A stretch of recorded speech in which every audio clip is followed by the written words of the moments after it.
Hey guys, welcome back to my channel. In today's video I am going to review two of the best vegan contour palettes, and they are the Anastasia Beverly Hills Contour Kit and the Kat Von D Shade and Light Contour Palette.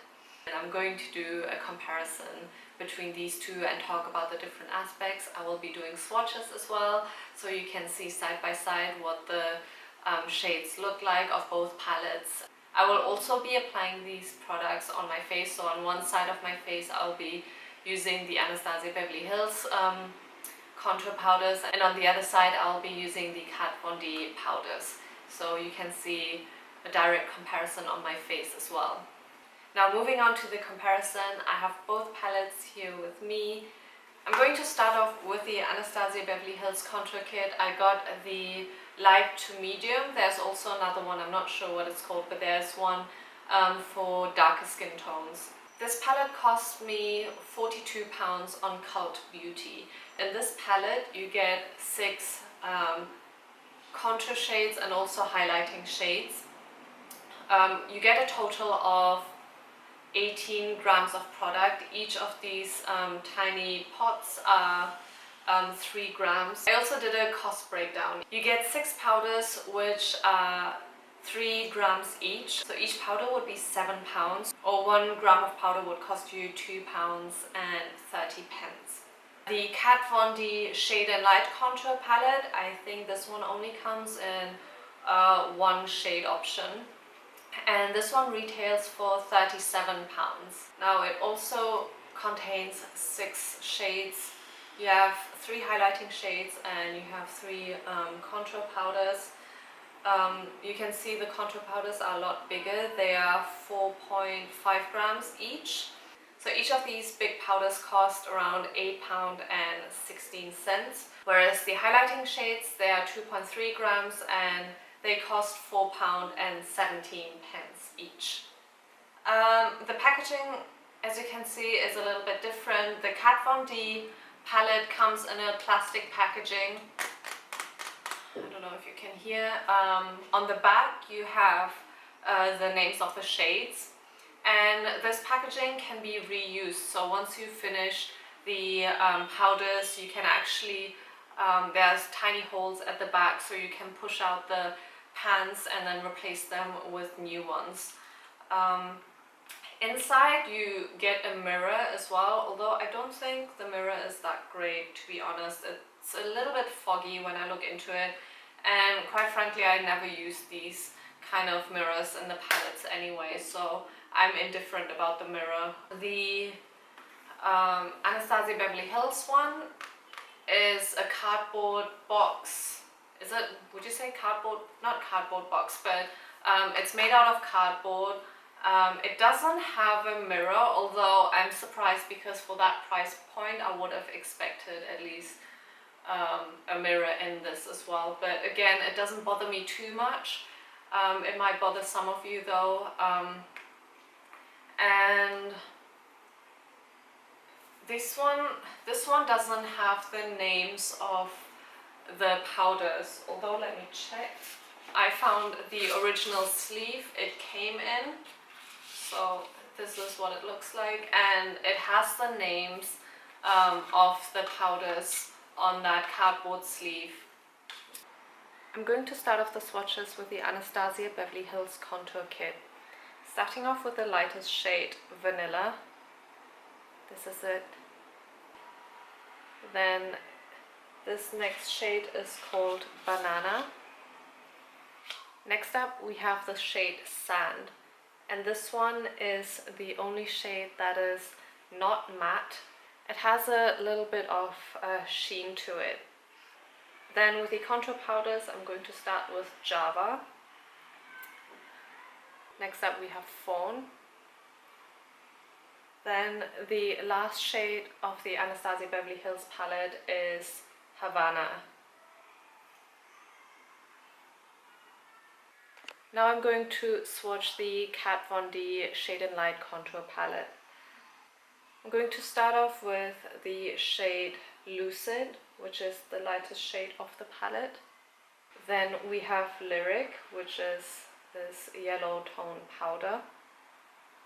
Next up is Levitation, which is this quite warm toned, peachy toned powder. Then we have Sombre,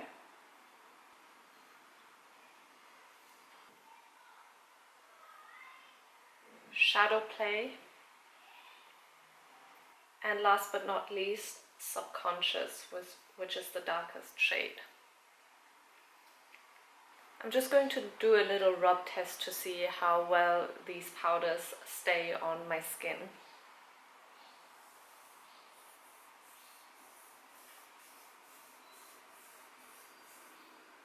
As you can see, the lighter powders have almost completely disappeared, but the contour shades, the darker shades, they're still there.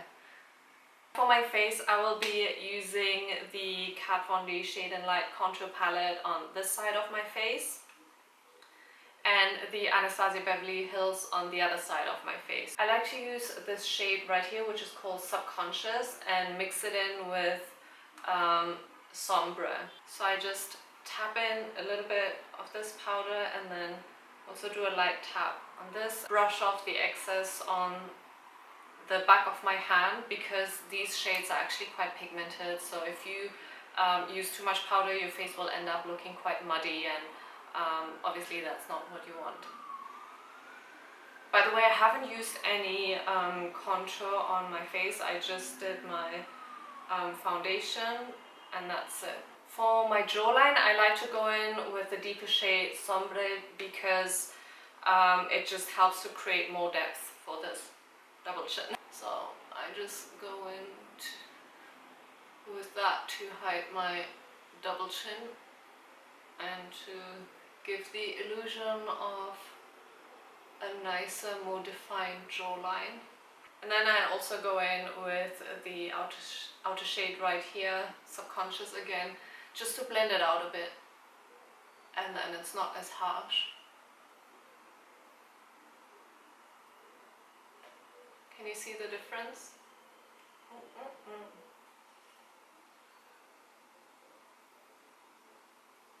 Going in with Subconscious again, I will be contouring my temple and my forehead. So this is it. If you can see, no contour with contour, no contour with contour, no contour with contour. So maybe I use a bit too much, I don't know, can't tell. Oh, maybe I did use a bit too much. With the Anastasia Beverly Hills palette, I'll be using Fawn for my cheekbones, or for the hollows of my cheekbones rather, the contour, which also works fine. Now that I'm doing the video, I do wish that the Anastasia Beverly Hills one did come with a mirror so that I can actually see what I'm doing, because I'm kind of looking at my camera display, so I'm not sure if I'm doing this right. Okay, I use the shade Java right here, and I just go into the hollows of my cheeks again, just for some extra depth, but not too much.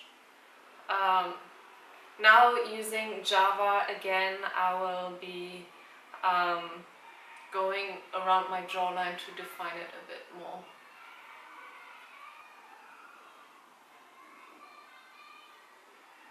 So that is it for the contouring.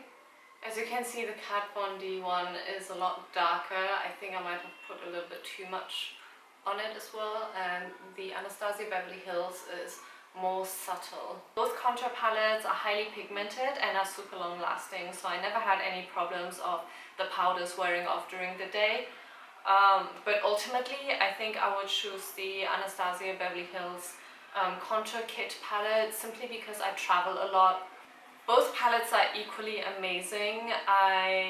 Kat Von D's brand is obviously all cruelty-free and vegan, whereas the Anastasia Beverly Hills brand is cruelty-free, but not all products from the brand are vegan. So in the end, it's your choice, but for me, the winner is the Anastasia Beverly Hills contour kit, simply because I do travel a lot, and having this handy palette in my bag is easier than carrying around a heavier palette that kind of takes up more space. That is it for the Kat Von D versus Anastasia Beverly Hills contour kit comparison.